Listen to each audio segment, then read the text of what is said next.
turn this over to our moderator, Avron Barr, who is the chair of the IEEE Learning Technology Standards Committee, as well as many other unique things and ventures that he goes into.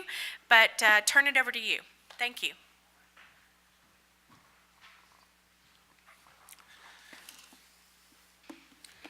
Welcome back from lunch. I'm going to try to bring some of your focus back up above your neck as we get into this discussion. We are going to be talking about technologies that are still experimental, many of them, but that are critical. So in today's, first of all, let me remind you to turn off your beeping devices. Today's advanced ed tech looks something like this. We have tablet computers, we have Wi-Fi, we have e-books, mostly they look like books. We have MOOCs and online conferencing facilities. We have some level of games that can result in learning, and we have, let's say, adaptive homework exercises and tests that choose the next problem based on how you did on the previous problem.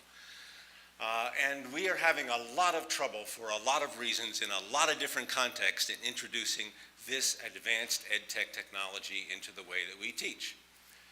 The problem is, this isn't the end of it. Technology doesn't stand still. There's a lot of new technology coming, some very transformative and probably disruptive technologies. The Internet of Things is going to wire the classroom, just like it's going to wire our homes. Learning analytics, which we're just beginning to see the beginning of, some prediction if the student doesn't log on for 3 weeks into a MOOC, then probably he's not going to make it through the MOOC.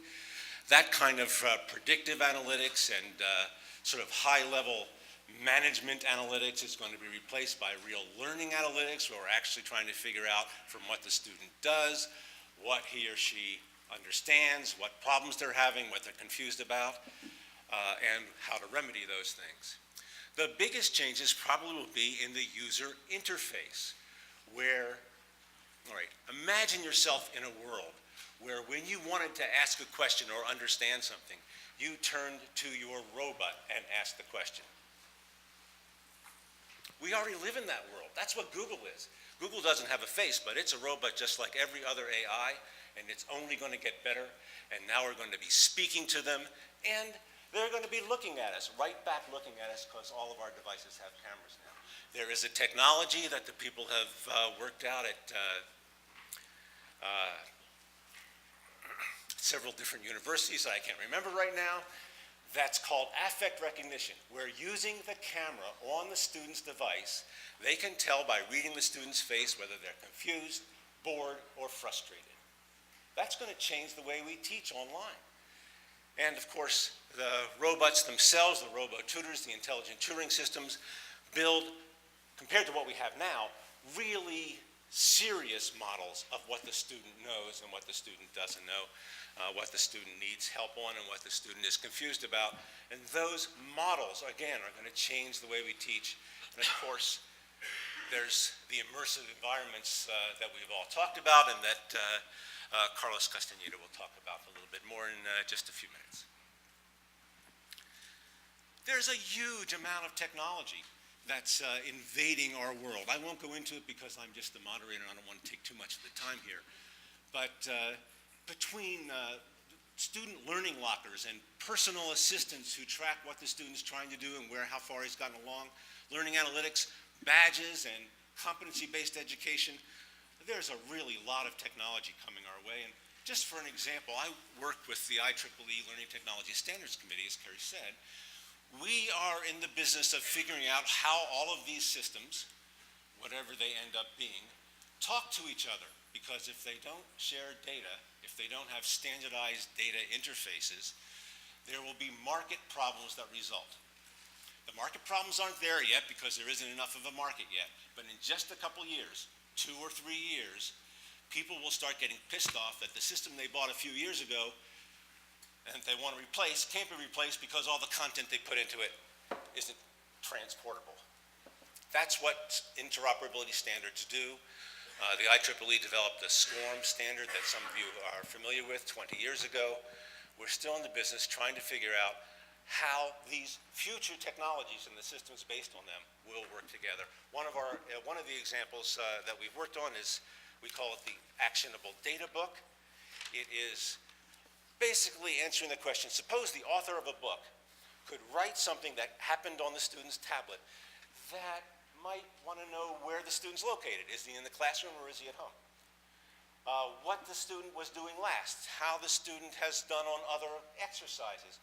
All of that data that's available somewhere on the web could be used by the author of a book to make the book a better learning tool. Similarly, the author of a book, in the course of what the student does in his content, might realize things that could be useful to other applications down the line. That kind of interoperability has not been addressed by anyone, and takes us far beyond the book metaphor about what it is that publishers are going to be doing. We've heard a lot about that already this morning.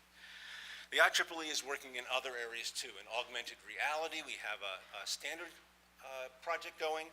We have pre-standards work going on in several different areas, including how do you model project-oriented learning opportunities. Because of the new emphasis on competency-based learning, project-based learning in the form of internships and other projects is going to be a really big part of a lot of what educational institutions do.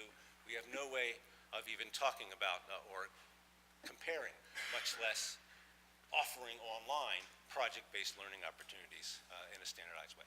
So that's what we've been doing at the IEEE. I think that that's just the beginning, and in fact, I have some confirmation of that. This is from John Mitchell, who's the Vice Provost of Online Learning at Stanford University, where he says faculty are using the parts of their brain that they used to use to think about the research to think about their courses. We've heard a lot about that already today, and we're going to hear about a little more. Let me introduce first, our first speaker is Fernando Valenzuela, who is, as many of you know, the president of Cengage Latin America. Fernando has a long career and has led the corporate activities of many different companies in Latin America, including Peppers & Rogers, Centrobe, and HPEDS. He focuses on technology-driven industry transformation, and that's what this whole session is about. And he's going to talk to us today about the need for experimentation and the imperative for online learning in Latin America. Fernando? Did we get you? That's it. Yeah. Okay. We're probably going to need some help here with I it. think we're going to need some help. We lost the screen. That's why.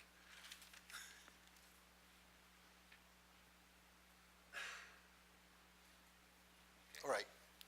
Well, thank you. So what I'm going to try to focus on is first the whys of technology in education. And one of the things that I wanted to begin with is this reflection of why is it that Latin America is talking about transformation, about education. It's because we don't have a choice. We cannot linearly continue to progress in education. We have to leapfrog, and we have to innovate in ways that no other region has to innovate. First, the need for English. We do not need English anymore to travel to Las Vegas. We need English to connect.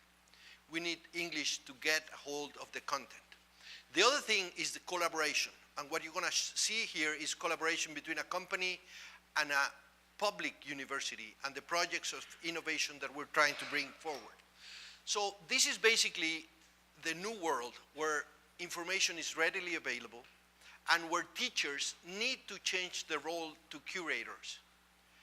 And curating knowledge is something that they are not used to, and using technology to find knowledge and to bring an engaging experience to students is one of the biggest challenges. I think I was listening to all of this morning's conversations, and the word that I heard most in all of these conversations was engagement.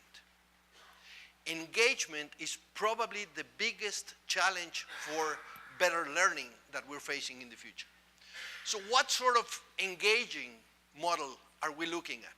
This is the past. This is the one direction engaging model that we use to know.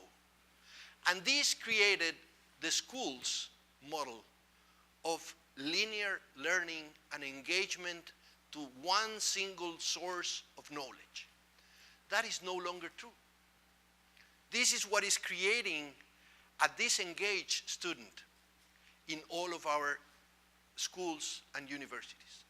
If we are able to solve engagement, we would probably be able to solve most of the learning challenges of this world. Because students are engaged, but they are engaged under different sets of entertainment, information, and knowledge. So we need to bring first the learning challenge before technology. One of the things that we're struggling with is that we believe that by bringing technology, we're going to magically improve learning.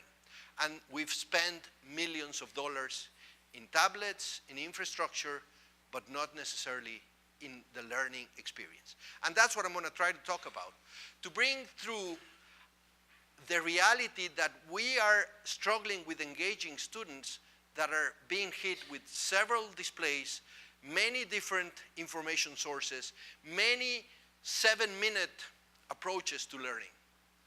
So capturing their attention for more than 7 minutes is now a challenge. How do we do that? And now we have a dual student, somebody that is face-to-face, one person, and in internet, it's a totally different person. If you don't believe that, look at my LinkedIn profile and you'll see, who am I. So these students are more interested now in sharing the moment than in living the moment. How do you engage somebody to live the learning moment? So we have been transformed by a reality which is basically the students are different. We need to provide different set of experiences. And if you go to the Cirque du Soleil, they change their experience to attract a different audience. If you see Netflix, they are changing the experience. If you see the travel industry, they're changing the experiences. But education is not changing the experience yet. Why? Why is it that education has not embraced the challenge of building and creating an engaged learning experience for better outcomes? And that's probably the bigger question that we need. We are living in the age of exploration, where we need to find the answers to most of our questions now. And basically, we have bigger challenges that we cannot afford not to include in education. So rather than just thinking about technology as a means for education, I think,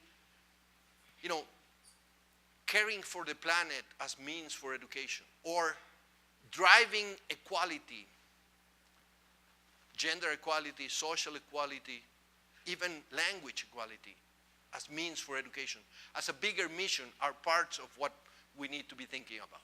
So what we did is we partnered with National Geographic, and we started talking about how does a company that has been entertaining, informing, and developing science for 125 years, how do they keep relevant? How do they keep engaging their audience?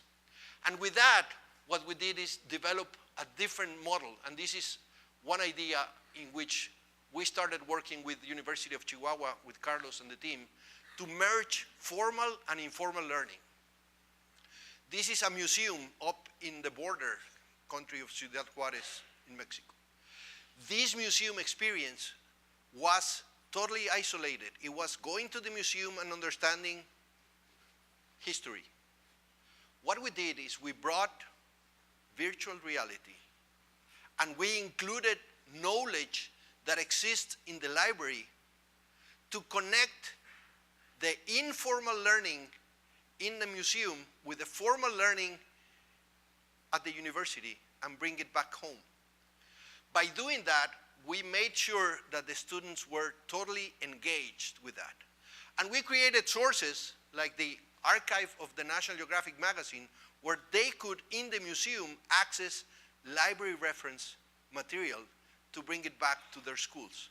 So one of the things that is happening in education is the merge of formal and informal learning with the tools that can bring this together. That's one idea. Idea number two, multidisciplinary learning. We are working with the first National Geographic explorer in Mexico. He's basically an archaeologist, underwater archaeologist.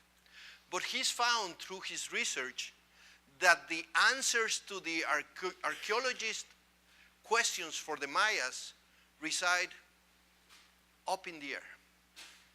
Astronomy and archaeology working together to solve issues. When we share this type of work with our students, they get engaged because of the mission, because caring about the planet, because being able to see themselves as explorers as well, and to understand that there's no more one discipline to learn. You have to learn one discipline and the opposite discipline at the same time. The third idea that I want to share with you is this fact of bringing research skills to the 21st century. So how do we start with this? There is a very known DJ. How many here know who? You guys are on top of it, huh? Yeah. I didn't know, when my son and daughters wanted to go see Dead Mouse, I said, what, you want to go see Dead Mouse? And then I saw the name, and the name said Dead Mouse 5. You know, I said, why do you want to go Dead Mouse 5? You know, I didn't understand, and I had this engaging question in my mind, and then I saw that actually this DJ created a song called The Call of Cthulhu. And I started looking at iTunes to see if I could engage my son to find out more about something. That was the challenge. By looking at this, I sent out the question to say, what is the oldest reference that you can find in your library for this song by Dead Mouse 5? What is it?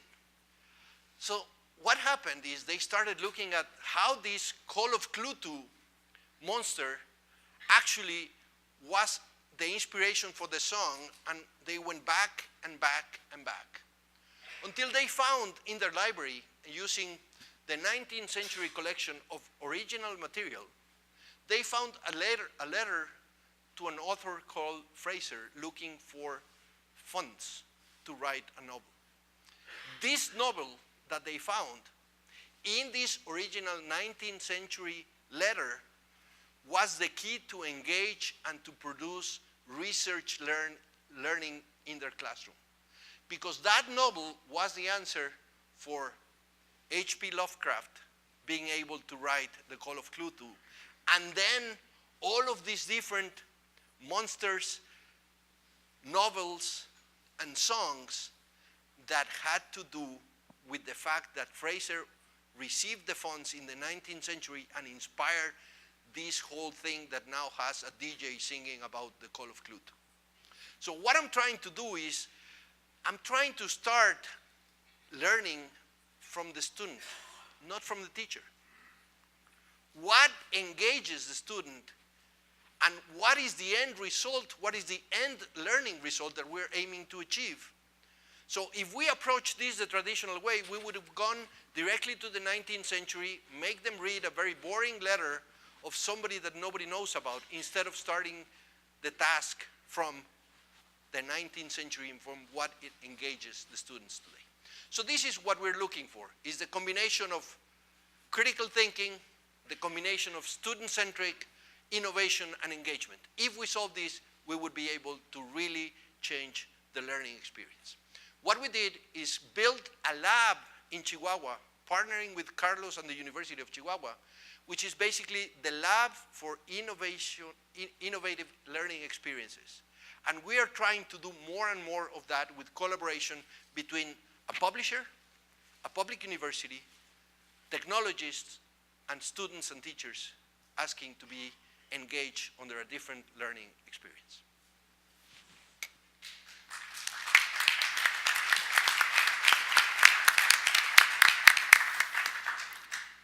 As As you might have guessed, our two speakers have worked together, and the other half of the story is going to be presented by Carlos Castañeda, who is the CIO of the University of Chihuahua in Mexico.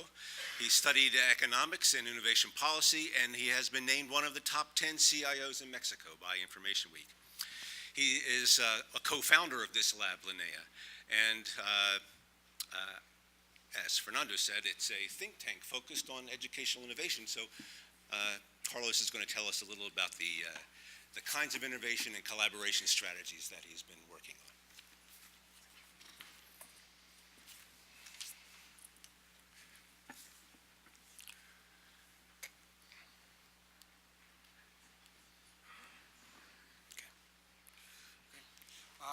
Thank you very much to Transforming Edu and CES. First, sorry sometimes for my English is not very well, but right now it's a little bit confused out there for education and technology. And I think education has the most difficult part because it's late to get an agreement in education and technology, because technology is already using everywhere and for everyone. Right now, for the first time in the history, have a young global community with a lot of information came from technology. And in universities, we work with the most demanding sector of innovation, the young people, our students. For a new generation, their manners change a lot, more than ever in history. Are connected like 8 hours a day. They are extremely visual. Their attention is very short times, are very multitasking, and get bored very fast, get bored. And for Latin America and for Mexico, that the students get bored and leave the school is a very, very unique problematic.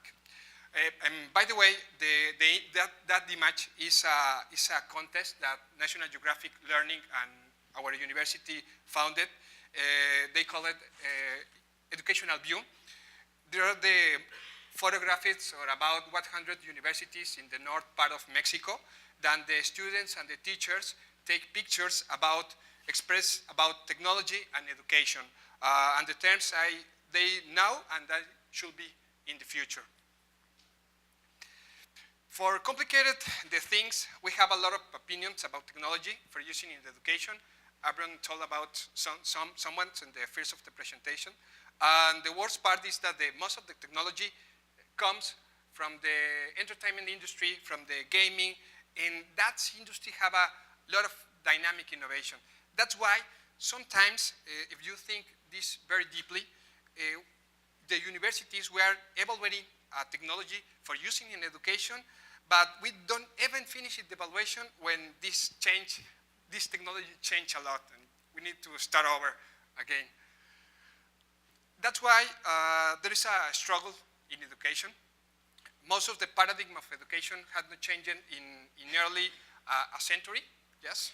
Emerging technologies are bringing innovation, offering new ways of education. But sometimes, to apply new things, we need to change the model of education. But we don't think that if we think the model as good as the last one, they were very complicated, that's why. We have a question, is there an outside truly answer for this part of education and technology? There is a correct way? We think not. I'm pretty sure there is not a recipe for this kind of questions. But we can share for our experience. In a few minutes, I will share with you three main ideas. How the universities, we can create their own capabilities. We need to experiment with technology in education, and how to trade the part of change paradigm. First part, we work with two different parts. One is Linnea Lab with National Geographic Learning and Cengage Learning. But the other main part is we work with the Ministry of Federal Education in Mexico, that we have the first educational lab for virtual reality and augmented reality in Mexico for all country with the Ministry of Education. Sorry, a little bit. If you are not familiarized with augmented reality, let me set up a bit concept about augmented reality. Augmented reality is, the concept is indirected or directed via physical, real world environment whose elements are augmented by a computer, such as sound, video, GPS, and data. The most common way is using by a tablet or a smartphone, or even the extended Google glasses. Yes, for virtual reality is projects generated by 3D spaces and a truly virtual reality immersion provided by a Google or a space like Oculus Rift, Leap Motion from MIT, and another technology. Yes.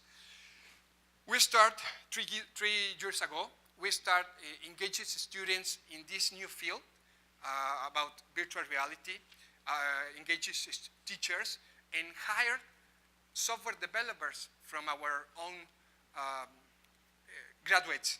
Because you think that 3 years ago, at that time, there wasn't much information about VR and education. Don't misunderstand me.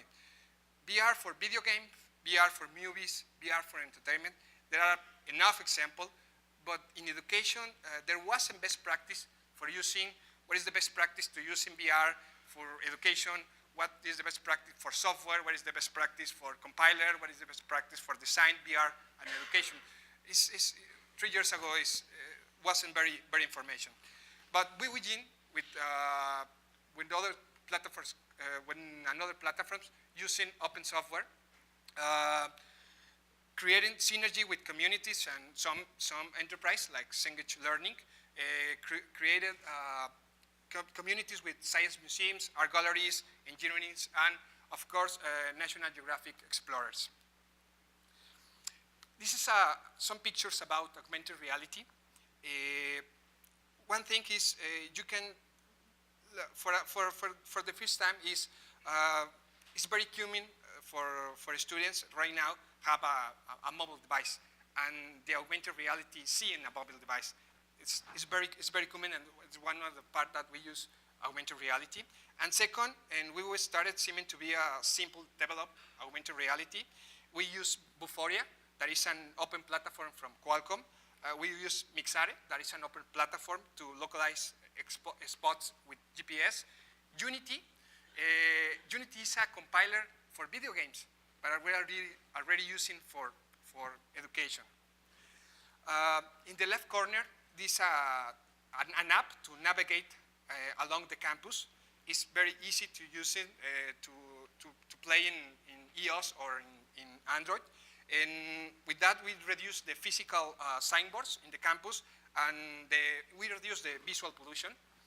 The other, in the right corner, I don't know, but for us, it's a problem that the students get a book. We start first with digital libraries. Avron tell about ebooks, but we evolve the ebooks to put augmented reality in the books. And for some special books, that is a book about history and about art of our university. And then with our art museum, we put an enriched experience in the museums with a tablet like that one. You can bring to life pictures. You can bring to life the voice of the author of the painting of the sculpture, comments, works, and whatever. And the other part is that Fernando mentioned it, is the project Explora with that science museums. The next step, virtual reality. Immersive virtual reality is very complex, but the experience is like nothing else in the market. Is the opportunity to have new perspectives for education. And the most important part is the learning with the subject matter. You encourage active participation of the learner and discover new things. We use Oculus Rift, that company that Facebook months ago, for glasses. We use Leap Motion, that is a air-controlled device that born in MIT. We use Maya for create 3D modeling. And for example, Guillermo de Anda, one of the finest archaeologists from National Geographic Society, the right corner is the real photography for the Guillermo, but we recreate with immersive virtual reality the underwater cavern named Holtun, that is a secret place for Mayan culture, and we provide the opportunity to experiment, being an explorer, discover ancient relics, and have a learning experience. That kind of experience you can create with this kind of collaboration with National Geographic. For other part, in a science part, I think the VR could be deeper with this technology, and we are not only create a very real 3D for something that is very difficult to see, but we can trigger reaction, make a mistake, a new way of learning. The first image is a chemistry complement system in the up part. Is the immune response known defense against hostile agents in our body. For example, microorganisms. Yes, and consists to set a different molecules involved in a plasma biochemical cascades and do a lot of things about, very technical things about complement in chemistry. The second one is a myocardial heart attack. The clinical picture produced by the death of the portion of the heart that occurs when completely obstruct the coronary artery. Things like that. There's a lot of examples. We have examples of aeronautic industry. We have examples of engineering. We have a lot of examples with VR and technology mix. For example, the universities can create these capabilities for developed technology. It's not a big cost. It's an invention. You could build a simulator with $500.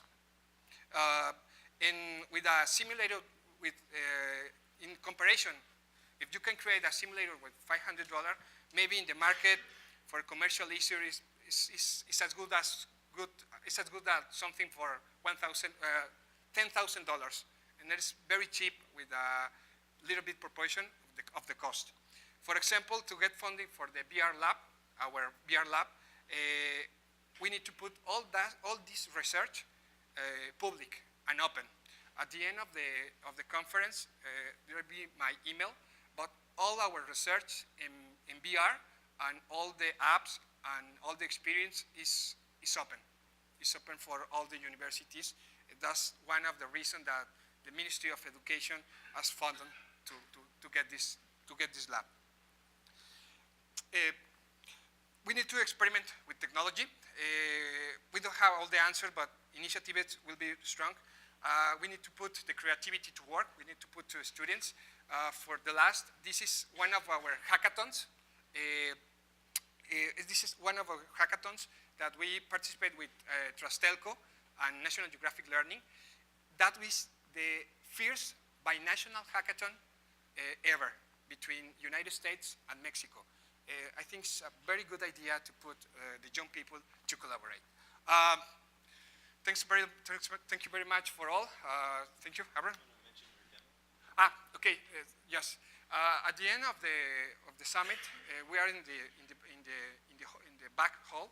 We have the demo. If someone is interested to put the Oculus Rift and pull the glasses and to get activity with the heart, with that parachemistry, we are on the back part. Thank you very much. Thank you both very much. It's so exciting.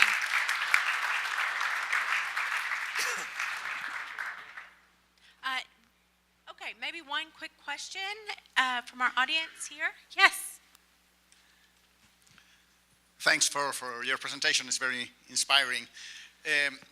But I think that we have seen in the past promises that this will make a change. And at the end, it's not that it's expensive to build the technology, or it's expensive to change the culture within the universities, and particularly in faculties of education. So how do you go beyond your prototypes and your pilots and you get into the culture and allow staff to appropriate the innovation. Yeah, I think one of the key elements is that in Latin America, we don't have a choice. That's one thing. We need to leapfrog, and we have to collaborate in order to do that. So the level of challenges that we are facing are breaking the resistance against innovation. So the first thing is, this is not something that is going to remain in the piloting stage.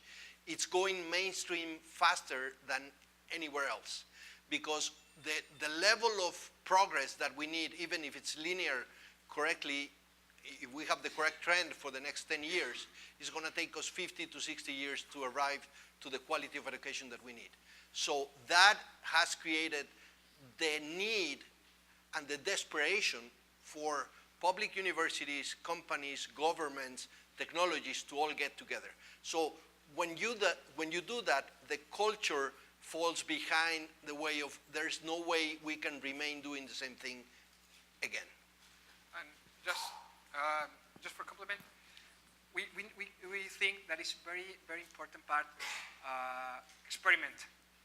Maybe sometimes we have not all the answers, but if we experiment, we engage students, we engage teachers, sometimes all go wrong, but sometimes we will be very good for our universities.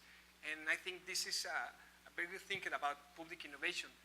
They can experiment with technology, put the young people to hackathons to get the technology with some main idea like that. That's right. And so keeping the information and the results open and shareable, that's incredible. So thank you for coming today.